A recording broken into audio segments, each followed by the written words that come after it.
ವಿಧಾನಸೌಧ ನಡುಗಿಸಿದ್ದ ಯಡಿಯೂರಪ್ಪ ಗುಡುಗಿಗೆ 50 ವರ್ಷ. ಗುಡುಗುಡುಗುವ ಗುಡುಗಿನಲು ಎದೆಗುಂದದೆ ಆರ್ಭಟಿಸಿದೆ.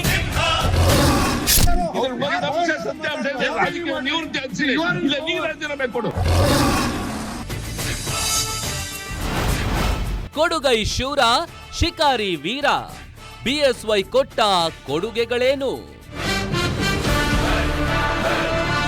ಪುಟ್ಟ ಮಕ್ಕಳಿಂದ ಹಿಡಿದು ಬಡಿಲಿ ಕಿಟ್ಟಿಂದ ಹಿಡಿದು ಅಂತ್ಯಕ್ರಿಯವರೆಗೆ ಅನುದಾನವನ್ನು ಕೊಟ್ಟರು. ಅನುಭವಿಸಿದ ಸಂಕಟಗಳೇ ಯೋಜನೆಗಳ ದಿವ್ಯ ಶಕ್ತಿ. ಏಳು ಬೀಳು ಆಟದಿ ನಿನ್ನ ನಡೆಯೇ ಕಮಾಲು. ಬಿದ್ದ ಕೂಡಲೇ ಎದ್ದು ನಿಂತು ಅದೇ ಧೈರ್ಯ ಸ್ಥೈರ್ಯದಿಂದ ಹೋಗುವಂತ ಅವರ ವ್ಯಕ್ತಿತ್ವ ನಮ್ಗೆಲ್ಲರಿಗೂ ಕೂಡ ಸ್ಫೂರ್ತಿ ಕೊಡುವಂಥದ್ದು. ನಿಂತ ನೋಡು ಯಜಮಾನ, ಕರುಣಾಕರ ಶಿಕಾರಿ ವೀರ. ವೀಕ್ಷಿಸಿ ಗ್ಯಾರಂಟಿ ಸ್ಪೆಷಲ್ ರಾತ್ರಿ 9:30ಕ್ಕೆ.